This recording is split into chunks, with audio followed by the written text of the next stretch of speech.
Welcome to our episode of Talk. We are your host, Jaime Moreno. And Eddie Marmolejo. We have some tragic news to report. A loss has been felt throughout America's political landscape. The man, the vision, the failure, Mr. Senator Bernie Sanders. You mean great news? Because socialism once again proves to be a failure.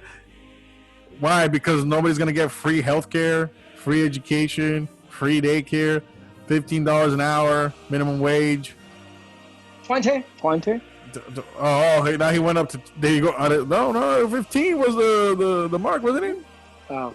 15, I just saw I know some people have been saying they want 20 instead of 15. Rashida Tlaib wanted 20, but she's out of her Vulcan mind, as they say in Star Trek. No, it's $15 pretty an hour. Much, he's gone. Pretty much, Bernie Sanders is done. Yes. And given his age, he's not going to run for president again in 2024. So now he has to pass the baton. Who is he going to pass the baton of progressive, socialist, democratic ideas? We don't know. It could be AOC. It could be someone else. It could be Ms. Warren. Yeah, we'll see. But we have to remind our viewers that Bernie Sanders did not drop out because of the American people. Okay? Bernie Sanders dropped out of the race because of his own party, the Democratic Party. Or at least, technically, he's an independent. Right. So he has no party. But the party he most affiliates with, which is the Democratic Party, rejected his progressive ideas for, like Eddie said, free healthcare, free education, free college, free healthcare, free medical, free childcare, free whatever it is he wants. I mean, everything's free, which is going to be like a tax increase of 50% of our salaries. But, you know, it's free at the time. Must remind you at the time that you seek such services. Right. Anyways, so he's gone. Thank goodness. Adios. Saying, although he hasn't endorsed Joe Biden yet or released his delegates, he is done. Bernie Sanders. Thank God. So, Jaime, last week, you found an article in the Washington Post that we debated, we analyzed, and so forth, which detailed that the Trump administration had received intel from the intelligence community, right, that it knew something was going on in China as early as November of last year. Okay? Yeah. And then pretty much just saying that we were forewarned about a pandemic. Right. And no one paid attention. No one took it serious. Right. And then we would decimate that further. We said, let's get on policymaker shoes. You really can't make policy. We went all Rumsfeld, right? Like I make the joke about how do you make policy on the unknowns, knowns, unknowns, right? And then ABC, right, put out a report basically saying the same thing. Mm-hmm. That through what is called the National Center for Medical Intelligence report, or they had a report saying that there were warnings in this report that were alerted to the administration about a possible virus. Okay. Mm-hmm. Now, folks, here's where it gets interesting because everybody was jumping on it. Okay. Everybody's like, see, Trump lied. He doesn't care about Americans. He only cares about the stock market. He only cares about money and all this. And I'm like, you guys got to think about it for a second. And then we just, like I said, we're just telling you can't make policy in the unknowns knowns. The intel wasn't making sense. Nobody knew what was going on. The WHO is unreliable, as we will discuss in a bit. And you want to blame the guy. Not only that, I mean, here in Talk, we clearly give an outline for our viewers of what was going on. Yes. No one really knew what was really going on. We literally told you guys. I mean, I sorry to sound like that, but we really told our viewers, and you guys now are informed, that China literally kept it secret. The doctor who tried to report this, Dr. Lee, to recant, and he died because of it. Okay. Yeah. All these reports are now coming out. All right. So we read this last week. We're talking about like, dude, we just gave a timeline of how things happen. No one really knew what was going on. Right. Rumors is not facts. Yeah. And I think we all know by experience that if you make decisions based on rumors Right. instead of finding out the facts, you're going to make a fool of yourself, right? Right. So the same thing has to apply for government decision making, right? Right. We don't base policy on rumors or hearsay, Exactly. Exactly. me, right, from our Latino friends on what we should do about this, right? Right. So China literally hid this. So last week we pretty much said, hey, you can't make decisions not knowing what we're looking for. That was the main key. We don't know what we're looking for. We don't know what to do. And honestly, based on the other reports that are coming out, they didn't even know what was going on either. And a lot of the pandemic reports that we hear that, we knew about pandemic, these warnings have been going on since like decades. Yeah. About how we need to be prepared for a pandemic in case it happens. So in this ABC article, Eddie, what is the biggest thing that ABC literally overlooked and kept with the tirade of how this administration was just dumb? Yeah, so they publish the article, and then they have to edit the article. Okay, they have to edit the article. Why? Because the National Intelligence, the National Center for Medical Intelligence, puts out a rare statement. Basically, the Pentagon responds. Right, the Pentagon responds. This is why it's big, because there's an editor's note said the story has been updated to reflect comment from the Pentagon, and the Pentagon's comment is. And quote, as a matter of practice, the National Center for Medical Intelligence does not comment publicly on specific intelligence matters.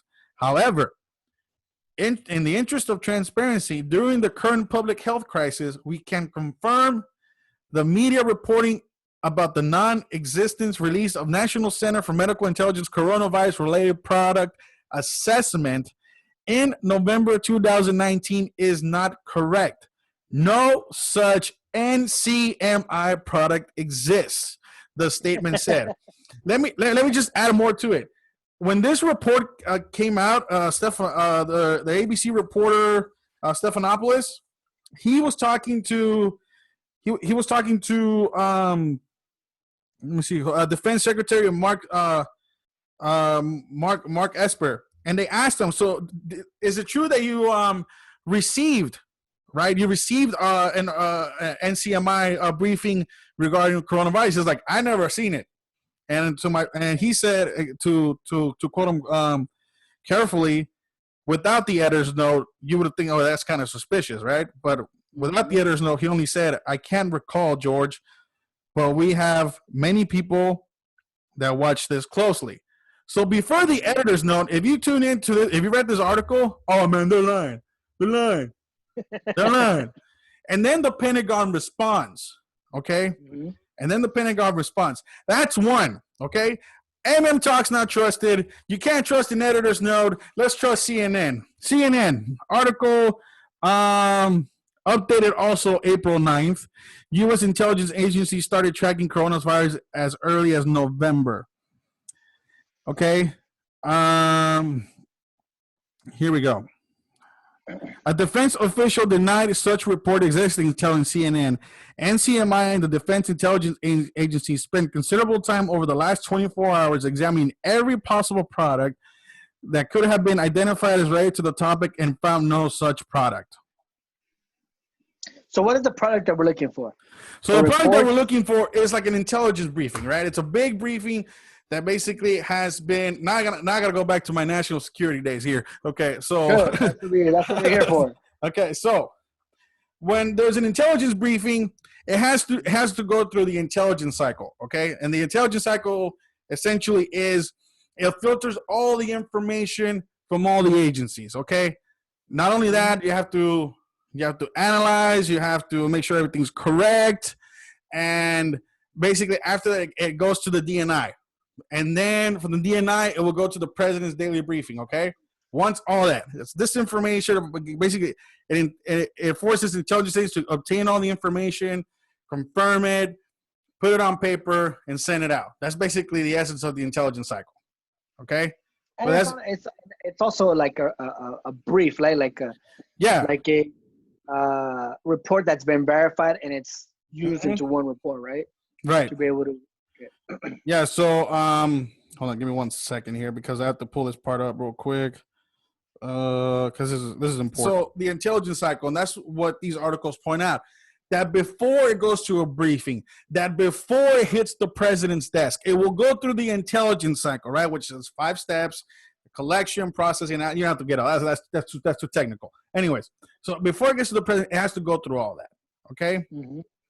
So according to the CNN report, it says intelligence is often elevated to the highest levels of government once analysts and officials reach a certain threshold and confidence in their assessment. This is from the CNN report. That day, it goes through the intelligence cycle.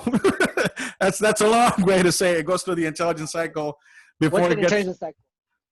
I just explained it.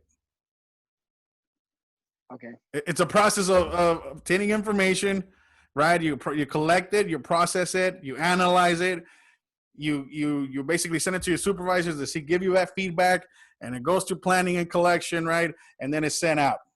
So it's basically a way to basically ensure you have the right information, ensure that it's planned out correctly, and then you send it out to the DNI. The DNI then sends it to get it to the what they call the daily presidential briefings. Okay.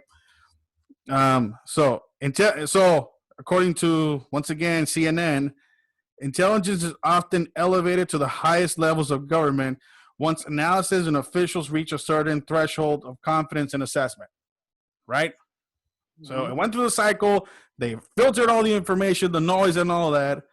And that day came on January 3rd. The first day the president's daily briefings included information of U.S. intelligence. The intelligence community had gathered about the contagion in China and the potential it had to spread, including to the U.S. according to the person briefed on the matter on that day. So, according to CNN, the president didn't get it to his briefings on January 3rd. Okay? Mm-hmm. All right, so it's evident now. You had people from the NCMI saying that it never existed, okay?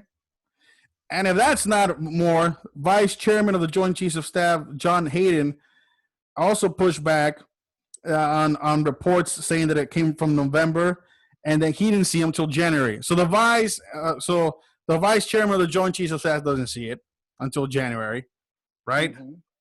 The President doesn't see it until January, right? Reports started coming out of China in around January, correct? Mm-hmm. We discussed this here in MM Talk, right? So what is this nonsense about November? It doesn't exist. So who are these people that they claim to have spoken to? Yeah, they just keep, yeah. See, and that's the other thing too. Or sources. Yeah, and that's the thing. Sources. That's what we got to find out. That's what we don't know, because everybody's just saying a source here and a source there and a source who works here and a source who works there, and then when you get to the head honchos, yeah, source. But when actual sources speak out, they didn't know about it. So are we being lied by the U.S. government? Are we being lied by the U.S. government? No. That's about it. Yeah, it's a valid question. Are we being lied to by the U.S. government? And I would say.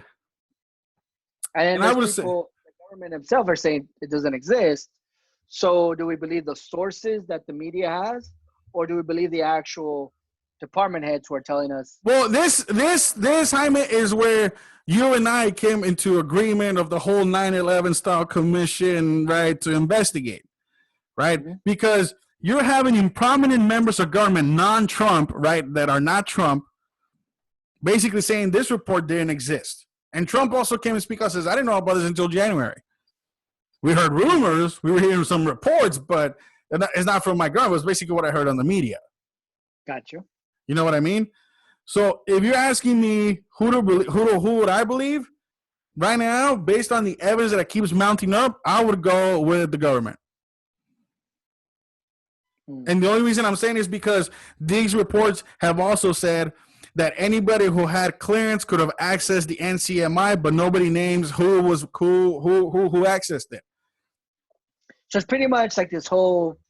It's pretty much like a big scale. Who called it the Kung Flu virus to that Asian reporter? without knowing who actually said it. Mm-hmm. So we have a bunch of sources from the intelligence community saying, "Oh, this has happened to this and that," and I think there's some names out there, right? Yeah. Lieutenant Terr. Oh yeah, we've known about this, but no one took. I mean, I think there's one prominent person there. I forget the name of his name at the top of my head. Pretty much says, "Yeah, I warned people, but they didn't listen to me. I warned them since early as November, but no one listened to me." So it's like, should we believe the person who is saying it, the government? And like you said, the government. We don't know. And honestly, I'm a big skeptic of government. Well, yeah, but here's the thing, though. That here is that we don't know who the sources are. Yeah. And the ones we do know who the sources are from, they're kind of controversial. Like, are you talking about this specific pandemic or just pandemics in general? Because there's a difference, right? Right. We also seeing reports of like, oh, we weren't prepared. We've been warned about pandemics since like 2005. Well, yeah, that's a whole different theory from this. The only reason too that I'm taking more of the government side on this one is because of the time frame where they're revealing, right? And this could just say could be play deception or not, however. But it plays into our timeline too, where we were talking about when reports start coming out and when the administration starts talking about it. It's a parallel. So we start talking about that early January reports start coming out, and then the president say, well, early January, that's when we start finding out. And then according to see the CNN article too, it says multiple officials say that open source information served as the jumping point for intelligence. That wasn't coming out till late December, early January. Mm-hmm. Right? And was combined with information gathered through other methods before it was ultimately included in the PDBs, when the presidential daily briefings, which was on January 3rd. So that's what I'm saying. You had a lot of the intel that we even discussed in the previous episode was open sourced. They depended on a lot of the media and the human intel down there. The problem is that the Chinese weren't being forthcoming about it, or were deceiving everybody about their numbers. Yeah, that's what we told here. So just to sum this up, pretty much the intelligence community is telling people CNN is not reporting facts. We keep telling CNN this does not exist. We don't have this information. Right. And CNN and most of the media, it's still reporting this, right? Yeah, so, well, this one, yeah. So this one, you have to wait it out with time. Yeah. In sense of once this commission comes on, right? This 9/11 style commission on coronavirus. The danger here is it's gonna happen like we did with the whole phone call with Ukraine, right? You're gonna have witnesses that might come out and say, "Yeah, Trump did it. Yes, we knew about it." And then towards the end of the deposition, they can be like, "Well, it was an assumption. Yeah, we was." Well, we hope, right? We hope that's what we hope that it is, because you just never know. See what happens. Yeah. But so what we want to say here in MM Talk is, this is what the intelligence community is saying. There's conflict between reporters. Like I said, reporters can say what they want. They don't have to always get the source out in terms of, I'm not saying they're making things up. We just know there's these sources. But these sources are being, are in conflict with official U.S. intelligence reporting. So we'll see. Our next issue here in MM Talk that we're going to talk about is now the media is holding China responsible, as well as the World Health Organization. Because remember, at first, Trump is racist. He's blaming China. Right. Trump is a liar. Nope. China's not at fault. You can't blame a country for a pandemic. I don't know why I'm talking like Bernie. I guess I'm going to miss him. Because when you talk like Bernie, you can't stop. I'm sorry. Let me stop. But pretty much the media over and over. Remember, these are 18 media networks, right? We're just feeding off each other, saying this administration is being racist for calling the Chinese virus racist. There's even reports, we talked here in MM Talk, where they're saying Republicans are trying to divert responsibility elsewhere because, that's all they do. They're racist like that. The president's trying to divert blame because he doesn't want to live up to his action. What's happening now, Eddie? What is going on now? So perfect summary. Because now they're saying, oh, maybe those crazy conservatives, pundits, and Trump, maybe they weren't wrong. Maybe China is to blame. Maybe those guys in Talk who, yes, are conservative but are bounced all the time are not that nuts. Okay? So, article in the Atlantic. Okay? Let me pull it up here real quick. We have too many articles, dude. China is avoiding blame by trolling the world. Yeah, so China is avoiding. That's the name of the article. Okay. Acknowledging culpability for its role in spreading the coronavirus, dated March 19, 2020. So the evidence. So this is just the beginning, and then I'll get to the real quote that we got to get. The analysis. But, So the evidence of China's deliberate cover-up, keyword deliberate. That means purpose. A coronavirus outbreak in Wuhan is a matter of public record. In suppressing information about the virus, doing little to containing and allowing it to spread unchecked in the crucial early days and weeks, the regime imperiled not only its own country and its own citizens, but also the 100 nations now facing their own potential devastating outbreaks. More perniciously, the Chinese government censored and detained those brave doctors and whistleblowers that ended up dead in their beds for coronavirus-19. Rest in peace, Dr. Lee, who attempted to sound the alarm and warn their fellow citizens when they understood the gravity of what was to come. Mm-hmm. Now, here's my favorite one. Some American commentators and Democratic politicians are aghast at Donald Trump and Republicans and people like those in Talk for referring to the pandemic as the Wuhan virus, or as we call it here sometimes, the Chinese virus, and repeatedly pointing to China as the source of the pandemic. In naming the disease COVID-19, the World Health Organization specifically avoided mentioning Wuhan, yet in de-emphasizing where the epidemic began, something that China has been aggressively was pushing for. Two guys in some show said that we always name pandemics for some region, but okay. Didn't we discuss that in MM Talk? I know. This is those two crazy conservatives in MM Talk. I mean, once again, I'm telling you, man, we run the risk of obscuring Beijing's role in letting the disease spread beyond its borders. Continue, Eddie. Continue. Okay. China has a history of mishandling outbreaks. Wait. Hello. This sounds like MM Talk. SARS 2002, SARS 2003. But the Chinese leaders' negligence in December and January, for well over a month after the first outbreak in Wuhan, far surpasses those bungled responses. The end of last year was the time for authorities to act. As Nicholas D. Kristof of the New York Times, where he noted, act decisively they did, not against the virus, but against whistleblowers who were trying to call attention to the public health threat.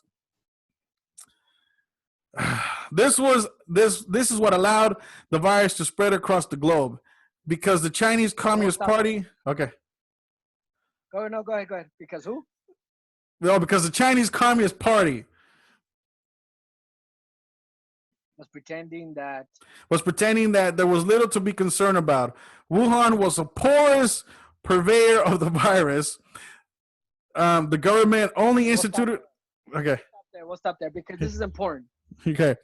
The Chinese Communist Party pretending that there was little to be concerned about. What are we listening? What is going on in the mainstream media? From The Daily Show, mm-hmm. from ABC, MSNBC, from the Late Night Show with Stephen Colbert, from your boy Dan Jones, conservative person, an idiot for not having a great concern over the virus. Right. But they're not showing you the videos and clips from a lot of Democrat leaders who weren't concerned about the virus. That's Either. yes, and it's a point we made last week when we said Nancy Pelosi, yeah, go to Chinatown.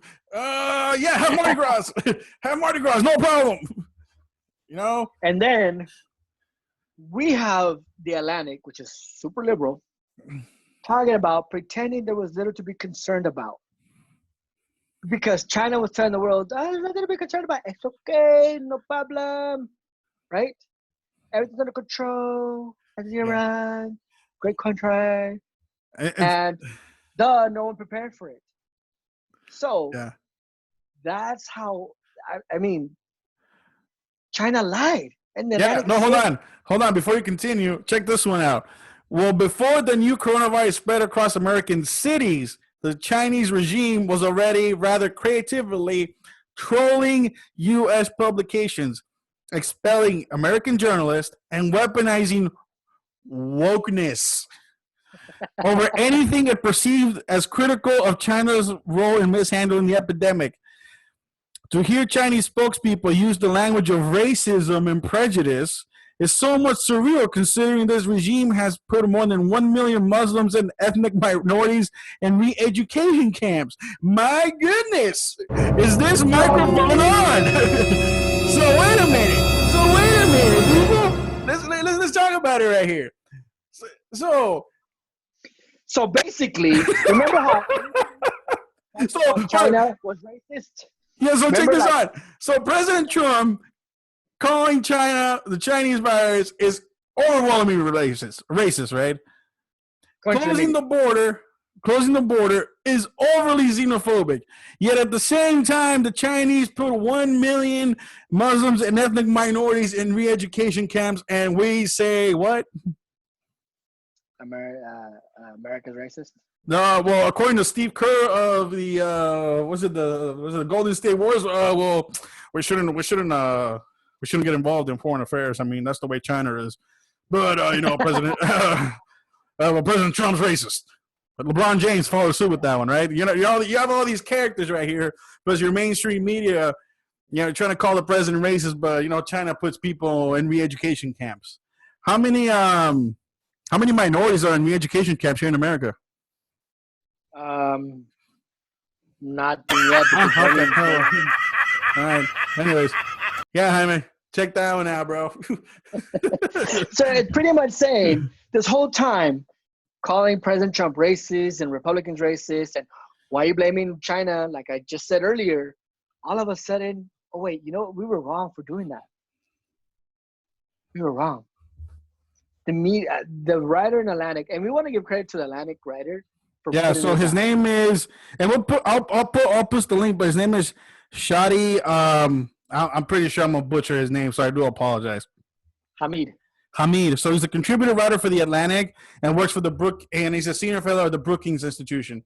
So we'll put it in there. It was there's an article from a month ago, actually 3 weeks, about 3 weeks old, but excellent article, because it's basically. We just came into contact with this article, but here in MM Talk, we've been discussing this for weeks now, and we get told that we're partisan just for defending Trump, and we're saying, no, dude, it's just the timelines don't make sense. The intel makes no sense. We're not defending the president.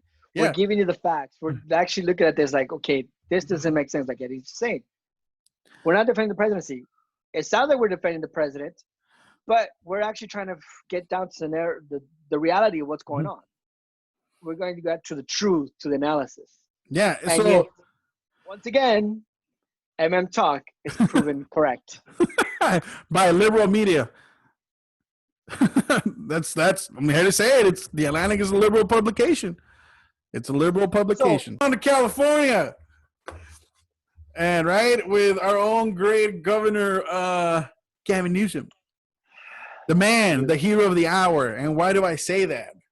Because apparently, Gavin Newsom has a solution to the shortages.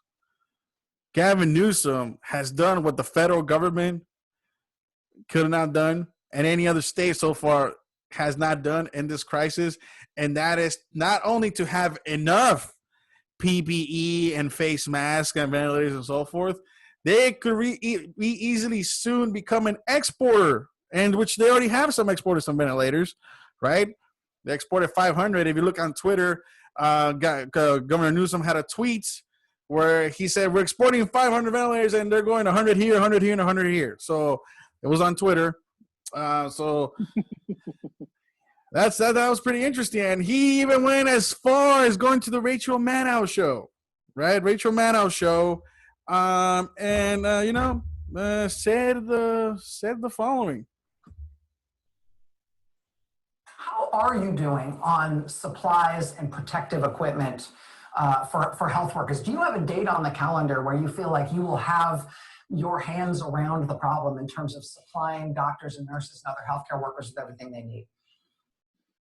Substantively so. Look, we've been competing against other states, against other nations, against our own federal government for PPE, coveralls, masks, shields, substantively N95 masks. We're not waiting around any longer, and we're no longer interested in the progress that we were seeing in the past. In the last 48 hours, we have secured through a consortia of nonprofits and a manufacturer here in the state of California, upwards of 200 million masks on a monthly basis that we're confident we can supply the needs of the state of California, potentially the needs of other Western states. And so we just inked a number of contracts in the last few days that give me confidence in being able to say that. And those masks, you are making significant news here, Governor. Those masks will be manufactured in California?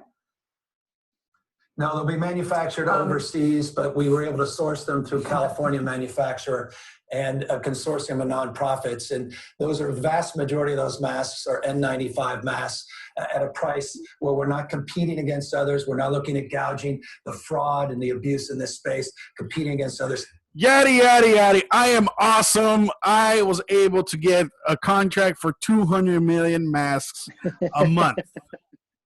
When I first listened to this article and Rachel Maddow asked the first question, yeah, those words just came out of my mouth. Were they going to be manufactured here in the United States? No, they will be manufactured overseas, which leads to somebody to say, where, Governor, where? You get what I'm saying? Me and Eddie are sitting here like, wait, if he says they're being manufactured overseas and he said it with a smile, like he's proud of the decision. And we're like, okay, where is he getting these masks from? These 200 million masks from? So, article in the Associated Press. This is where okay. California to buy 200 million masks a month amid outbreak will distribute to other states. California, quote, California plans to spend nearly $1 billion to buy up 200 million masks each month to boost its stockpile of protective gear during the coronavirus outbreak. An eye-popping figure meant to turn the state into a distributor of medical equipment for other Western states struggling with the outbreak. So, you still haven't answered where.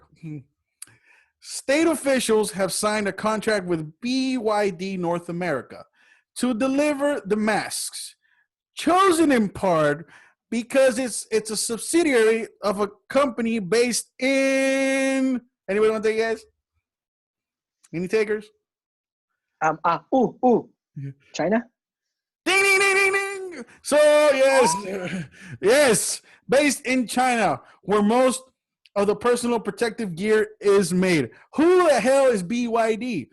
BYD is the largest manufacturer of electric vehicles and batteries and electric buses and so forth. So they're a green company, okay? If you want to wonder why they got the contract, I'm just speculating here. I'm not saying that's why, but, green energy, so forth, right? The order will include about 150 million N95 masks, which are tight-fitting, designed to protect you, and so forth, and that's it. The other 50 million masks will be surgical masks, which are loose-fitting and protecting against fluids. California taxpayers, if you read down the article, will pay $495 million. That's you and I, Jaime, and any other California residents that watch this show. for the masks. The state will pay more as other shipments arrive, with a total estimate of $990 million, according to the letter Newsom administration sent to the state legislature. So pretty much, the governor of California is taking our hard-earned money, because here in California we're being taxed the hell out of our pockets. Right. He bought 200 million. 200 million masks. At how much billions of dollars? Let's just say $1 billion. $1 billion. Yeah. And he's gonna send those masks where? He's gonna, they're here. They brought them to here, so they send them to the hospitals and so forth. So he's bringing them here in California. And then what's he gonna do with the remaining 100 and No. So he's getting California. Hold on, where did I put that part? Because California needs 40 million masks. Yeah, he's getting 200 million masks. What do they do with it? That leaves 160 million. That's what I said he can export. So he's gonna give away these masks? He's gonna give no, it's not giveaway, it's aid, sir. He's aiding. Yes. But there's no details. So here, if we keep going down, it says California Hospital Association spokesperson said no details Wednesday about how the masks will be distributed. She said hospitals follow chain of command procedure protective equipment that starts with public health officials that run. So we don't know how it's going to be distributed, but that's who it's intended for. So he already said he's going to become an exporter, right? But what you'd be saying is, let's cut the BS. He's pretty much saying, I'm getting these masks. They're coming to California, and I'm going to go ahead and give it to everybody in the country because I want to show my fellow Americans that Governor Newsom cares about you. And how is he doing that? By buying it from the country that basically started this whole dang thing at our taxpayer expense. And that, wow.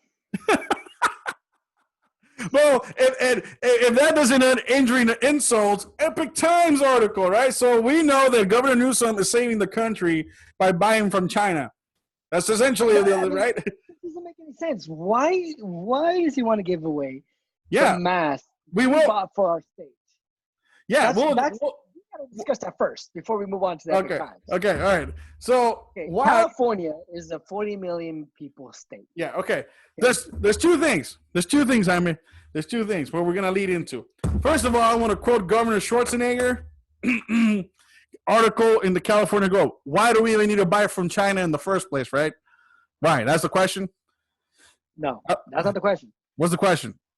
The question is, why would he buy 200 million masks and then export some of those 200 million masks for something to other states? That's what he's saying. He's gonna, of course, it's gonna be sold, but that was a worry that was put in this article. Is that are you gonna price gouge us? And no, I was like, no, we're just gonna help you out. I mean, we're gonna buy them and then we're gonna export them at the fair price, whatever. That was actually discussed in this article. Okay. All right, so that answers my question then. So he's not giving away these masks. No, he's not giving them away. No. Because that's what I was understanding from what you just said. Like he's just going to be an exporter, but you get – so the thing is that he's going to buy masks, 200 million masks, because California has the buying power to do so, which we do. And then we're going to sell it to other people who need it, other states who need it. Yeah, pretty much. Fair price value. Yeah, pretty much, yeah. So now he's become the new hero in the coronavirus pandemic. Como is now a thing of the past. Mm-hmm. So Governor Newsom is now preparing himself to be the hero. Yeah. Okay, I see. Okay. Yeah, but my thing is, the thing is, it's a slap on the face, and we're gonna get it 2 parts, right? So first of all, that's just cocky, as you can say, or maybe he is being heroic. We'll see. Maybe he is being kind-hearted and trying to help other states, right? I mean, he's probably doing that. I mean, we all need to help each other in this time of need in America, right? We all need to help each other out. Maybe he's being cool guy. The problem now, I'll give him that. We'll see what happens, where he takes this whole 200 million mask ordeal. Now the next step is he bought it from China. Yeah. He bought it from China. Mm-hmm. The same country That put us in that this got us position. into this, and the same country who got us in this position is the same country who's profiting from the sales of these masks. And that you and I are paying for.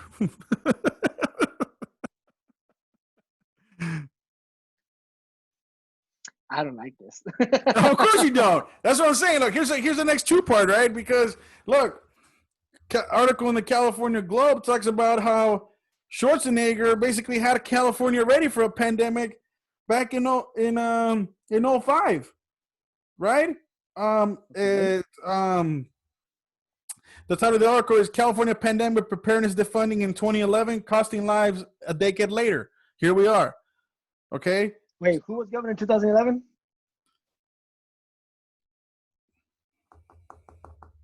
Jerry Brown. Jerry Brown? Jerry Brown. Jerry Brown. Jerry Brown. Democrat? So following the SARS outbreak and the bird flu in 05, Schwarzenegger said that California needed to be prepared for pandemics, right? And he basically prepared us with 200-bed mobile hospitals, 21,000 additional beds, 2,400 portable ventilators, 50 million N95 masks, right? And this is for 5 years, California was prepared. So 05 to 2020. So basically the last 5 years of his administration, you want to say, correct?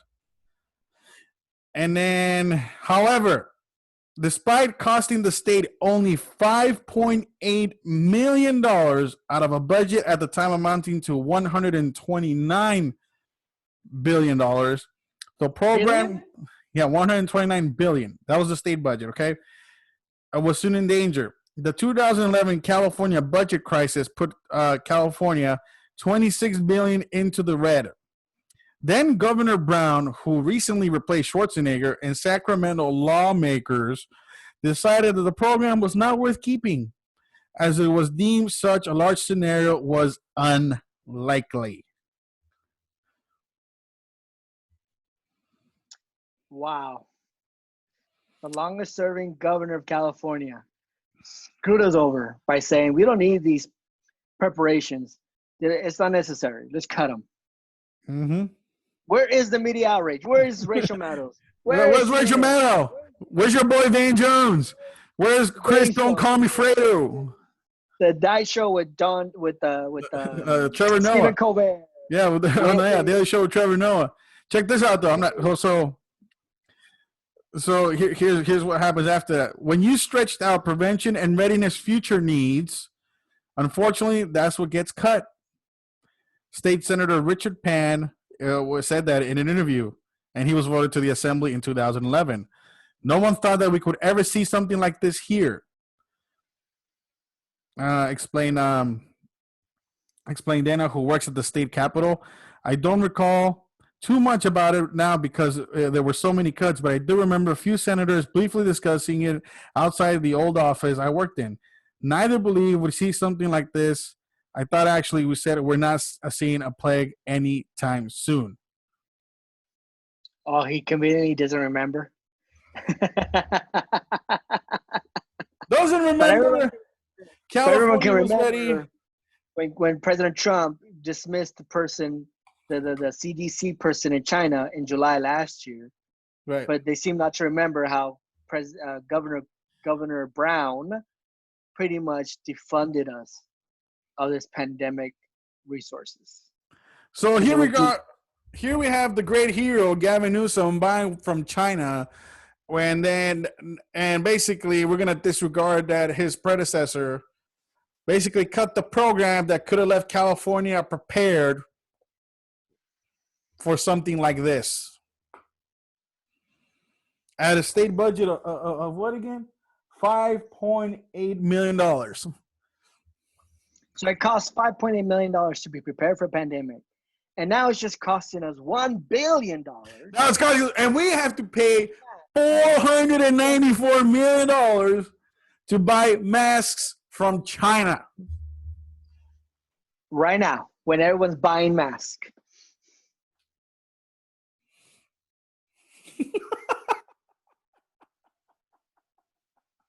I mean, I can only laugh at this, dude. This is ridiculous. Of the Democrats and liberals, I mean, why aren't they all over this? Like, if this was a Republican president, governor, sorry, doing this, oh, it would have been all over the media, right? But this is a Democrat, and they ain't holding him accountable. They're just calling him a hero. And that's what viewers are realizing. And that's what a lot of Americans are realizing. The double standards when it comes to journalism and reporting who's dirt and mistakes, right?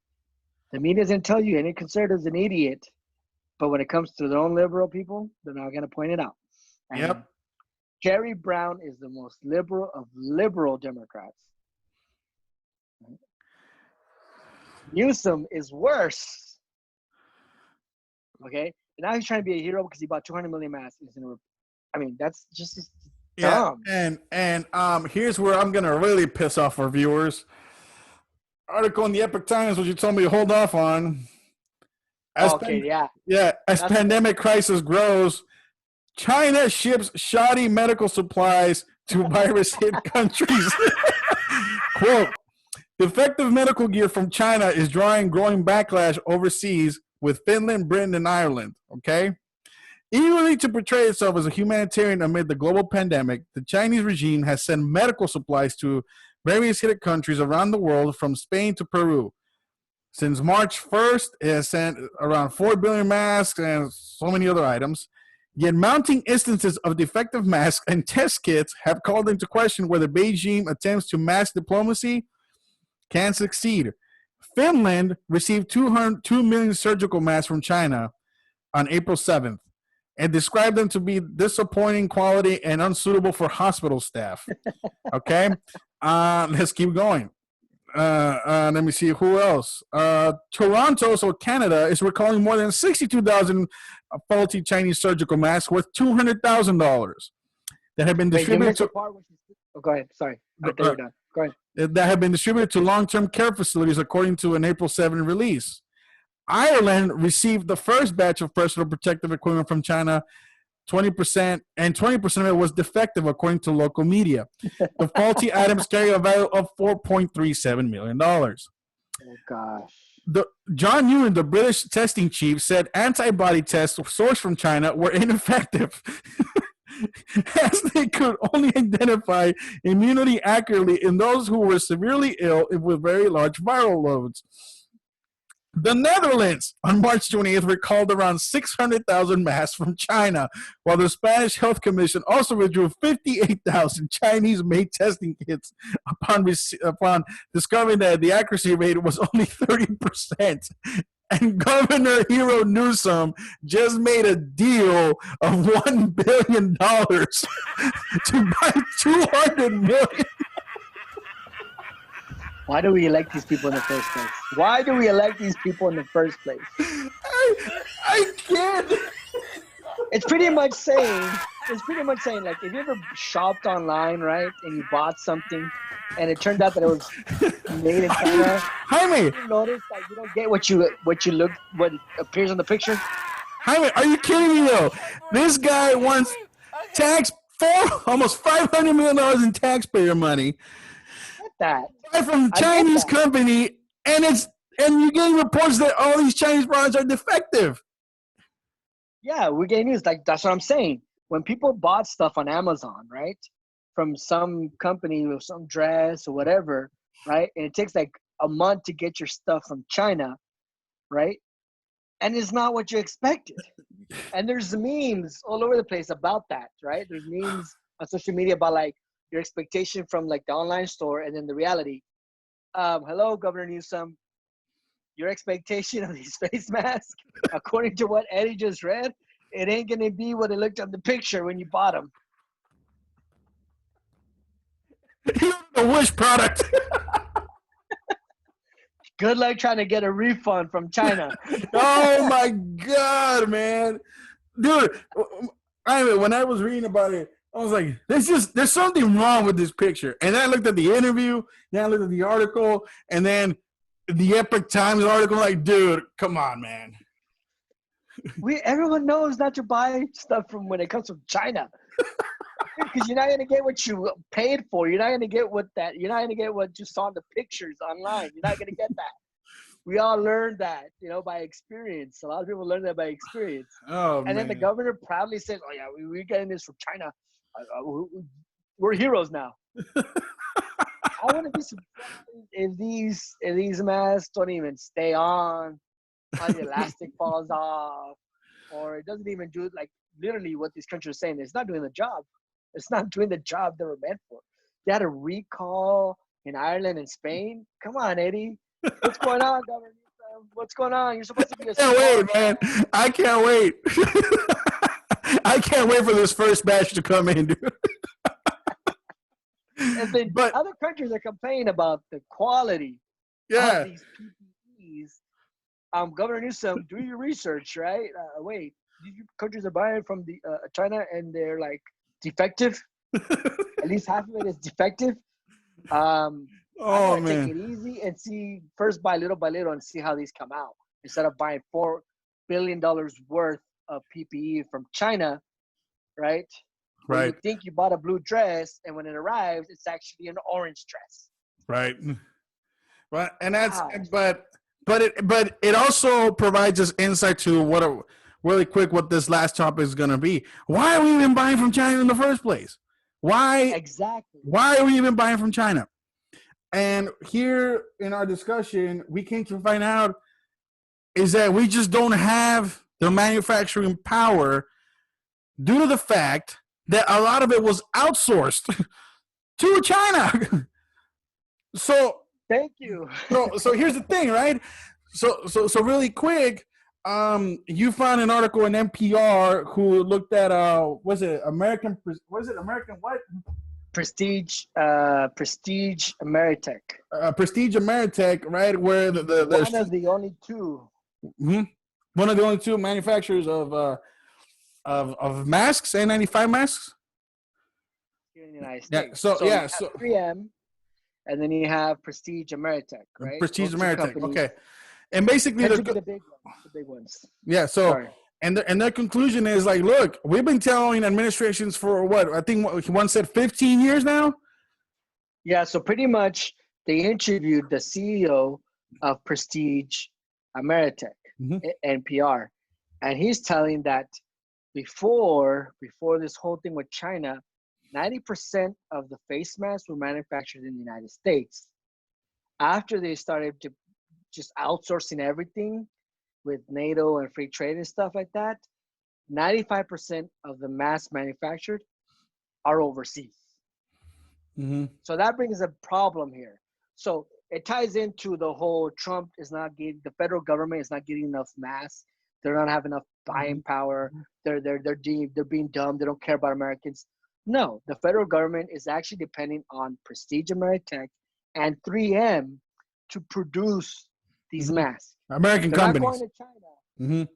They're making American-made, American companies to produce these masks. Right. And the article goes down to the guy is pretty much saying we're pretty much overworked. Why? Because we're small compared to the many obscure manufacturers of masks in China, as said by the Irish foreign minister, whatever. Who says, we're dealing with so much obscure Chinese businesses, we don't even know what we're getting. We're just hoping we get something good, right?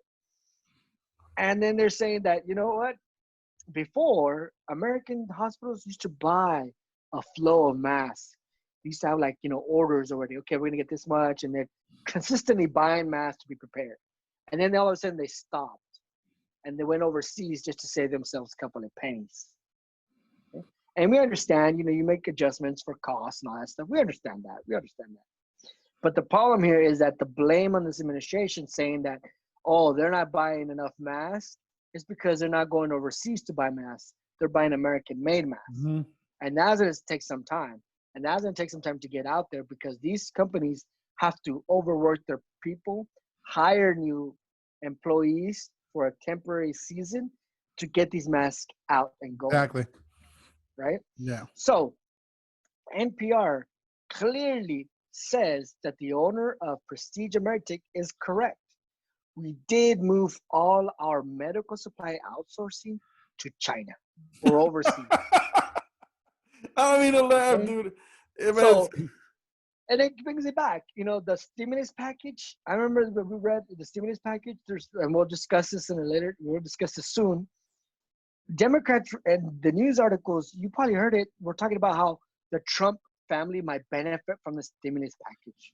How they need to put things in the stimulus package where the Trump family doesn't benefit from this crisis for whatever businesses they have. mm-hmm. Okay. Mm-hmm. But yet China is benefiting from this crisis in the billions of dollars in purchases by countries, not just the United States, world countries. Or nation state. Or nation states. Buying masks. And we mean nation state is California. Yeah, I know. They're benefiting from this crisis. Not only were they responsible for getting this crisis set where it is, to getting us in this position, they're benefiting from this crisis too. By taking in the buying power, being the sole dependent country for all our masks, medical gear, and all that stuff from China. But yet, when President Trump was trying to do a trade war to bring American jobs back, Xenophobic. he was xenophobic. He is crazy. And again, he might talk dumb, and we might be like, "Dude, you're killing such a." But he isn't. He wasn't wrong when he said about that. That we do depend a lot on China. This is crazy, man. And it's sad because the federal government does care for its people, but it's waiting for Ameritech, Prestige Ameritech, and 3M to be able to produce these masks, right? And not depend on foreign countries to make them. So Governor Newsom might call victory for getting 200 million masks from China, right? Yay! I got 200 million masks from China. I can't wait. I can't wait for that first batch. And the federal government is saying, we're going to get you the masks as soon as possible. As soon as they start manufacturing these masks here in America by American companies, right. We're going to start getting them out. Right? And that's the thing is, and like Eddie says, to conclude our segment is, how did we become so dependent on China to produce everything, right? And you have to reflect, their viewers. Look at your stuff, your clothing, plates, cups, everything, just everything. dishes. Our microphones, computers, telephones. So a lot of stuff is manufactured in China, made in China. There's a little sticker, right? People were laughing at Trump because it was made in China for his hats and his MAGA gear, right? Like, oh, you said America, but look, it's made in China, you hypocrite. Because our dependency on China has been that deep for decades. For decades. And now that we're in this pandemic, now we're in this crisis, we're buying from the same country who got us in this first place, who lied, who kept a secret, who tried to cover this up, and now they're making billions of dollars by selling us. Dude. This is insane. It's pretty much saying that China, I'm not saying China, it's an analogy, okay? I don't want you to misquote me. It's an analogy, right? There's people who say, sometimes pharmaceuticals create the disease and sell you the cure, right? Or there's people who are conspiracy theorists who say that, or people would say, sometimes you create panic and then they give you the solution to the panic, or they sell you the cure. It's the same thing. It's like China allowed this to happen, and then they're selling us the stuff we need to protect ourselves. That's where we're at. So we'll discuss what the world's responding to, as now reports are coming out that companies are pulling out their manufacturing from China, but we'll look into that in the future segment, and we'll just conclude it here. So just tune into our next week's episode. Once again, please like, subscribe, share, comment. Any comments you may have, you can message us directly as well. Please make sure to hit those like and follow buttons on our Instagram and Facebook and Twitter. And with that, this is Talk. I'm your host, Eddie Marmolejo. And I'm Jaime Moreno. And remember, we're tired of it too.